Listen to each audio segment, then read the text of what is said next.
It's an everyday thing. It's an everyday thing. It's an everyday thing when you let your nuts hang. Last month, the Justice Department sued Pennsylvania and 7 other states for refusing to turn over personal voter data in their statewide voter registration lists. Joining me now is Al Schmidt, the Pennsylvania Secretary of the Commonwealth, who is the state's top election official. Mr. Secretary, the voter lists that the Department of Justice is suing to get from you all include information like date of birth and the last 4 digits of social security numbers. You have offered to give the Department of Justice publicly available voter files. Why won't you turn over this additional information that they're asking for? The Department of Justice is welcome to the public information that we make available according to the Pennsylvania laws. They trying to get that money back. They trying to get that money so when Trump sue them, they can get it from the state instead of federal tax dollars. So they just passing the buck along, so your state's going to be paying for this. For 8.8 million registered voters, what we will not provide is the social security numbers or driver's license numbers. And that's because it's at odds with state law, it's at odds with federal law, and it's at odds with our Constitution here in Pennsylvania. What are your concerns with turning over that kind of voter information? What could happen with that you're worried about? You're going to find out that dead people was voting. Well, it's very sensitive information, and I do a lot of events all over the Commonwealth of Pennsylvania. And one thing that I've heard from Democrats and Republicans alike is a gratitude for not providing all this sensitive information to the federal government, but really it's not something worthy of a compliment. Our laws prohibit us from providing that information to the federal government. Even if we wanted to, in this administration or any other, our laws would prohibit us from doing so. So you're saying it would be illegal for you to turn this over?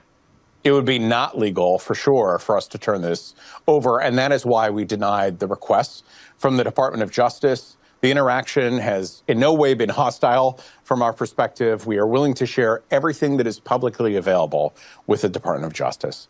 Reading through this complaint that the Pennsylvania is a red state, and they are doing this to a red state. I don't know why, because they won that state, but they need that information. Department filed back in September for Pennsylvania, they write that the Commonwealth does not appear to have any process in place to make any determination about whether there are non-citizens on the voter rolls. That's the allegation from the Department of Justice. Is that true? That is factually inaccurate. Our system in Pennsylvania with automatic voter registration, which was implemented by the Shapiro administration, prevents non-citizens from ever interfacing with the voter registration process when getting a driver's license, if they are eligible in Pennsylvania.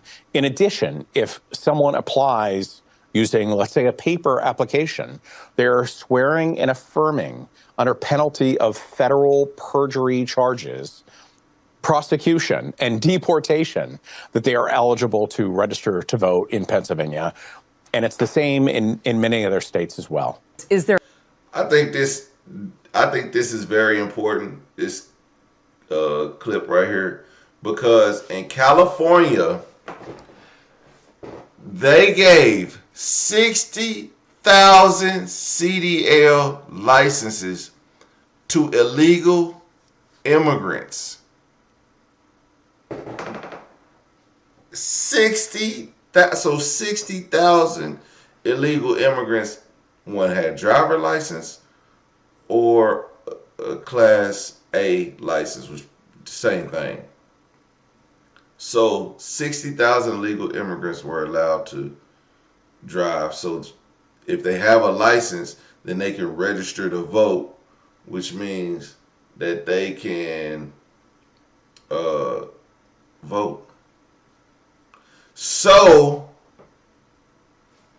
I'm just saying, kind of makes sense, but you have to. That's in California. California does a lot of. California is the reason why the government is shut down right now, because California has an illegal immigration problem and giving American documents to illegal immigrants. and they should be under investigation. I think we're gonna do a whole show on California and how corrupt it is and how it's holding up America from moving forward. And specifically because of the situation where 3 people were killed in a car accident because they were at a stop and a semi plowed through a number of vehicles, and the guy was an illegal immigrant. He was 21 years old, and he was booked on suspicion of driving under the influence. And in that accident, 3 people died, and this happened in California, and this guy had a CDL from California. So, important fact that should be noted. Okay? So, with them investigating them about having illegals, it's Pennsylvania. I mean, if they have a million Amish there, I doubt they're illegal, but they're probably unidentified, or they're just random people. But I think it's something that needs to be had, because if you can by his statement, those people who have driver's license have to register to vote, and if they got a driver's license, they register to vote, and then they can vote. And that's California probably has a problem with their voter registration. Process that the secretary's office goes through to clean up the voter rolls. Every election in Pennsylvania is subject to 2 audits after every election conducted at the county level to make sure that the results are accurate. So I can assure you that we take election integrity very seriously. We appreciate the federal government's interest in all this, but I've been an election commissioner in the largest county in Pennsylvania for more than 10 years when I was city commissioner of Philadelphia. And I assure you, as a Republican election commissioner, I take election integrity allegations very seriously.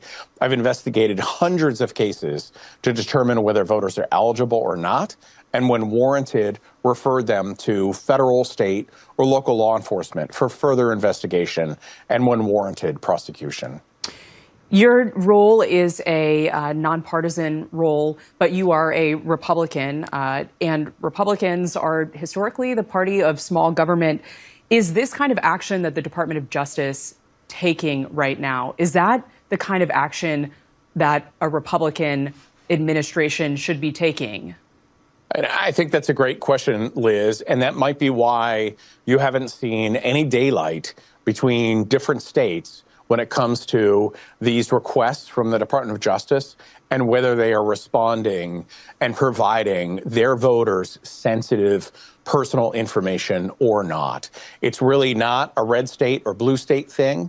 It is in my view, a concerning attempt, a concerning effort to consolidate and overreach at the federal level. In the United States of America, it's the states who run elections, not the federal government. There are many Democrats who pointed to Donald Trump before the 24 election, saying he was challenging the integrity of the election by saying almost exactly what you're saying about him now. Why do you think he's going to steal the election? What I'm telling you is you can just look back in his own history, that back to 2020, after the election, when he claimed fraud, he claimed it had been stolen from him. And he and Michael Flynn discussed, and Michael Flynn very publicly talked about, maybe we should use troops and go in and seize the ballot boxes and count the votes. You don't think Donald Trump heard that and thought maybe that's a good idea? And here we are. He's sending troops onto the streets of American cities, into blue states in blue cities, and he's calling it about crime, but that's not at all what it's about. Saying this now, that you are somehow challenging the integrity of the next election? No, he is challenging the integrity of the next election, but yes, he is challenging the integrity of the next election by sending troops into our cities. That's what I believe this is about. It isn't about fighting crime. It's not about fighting crime.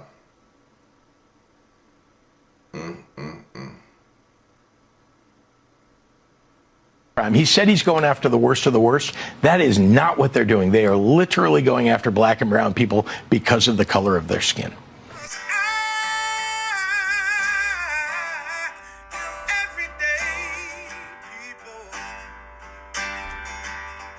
Day and night. For some women, it can start working in as fast as 1 week.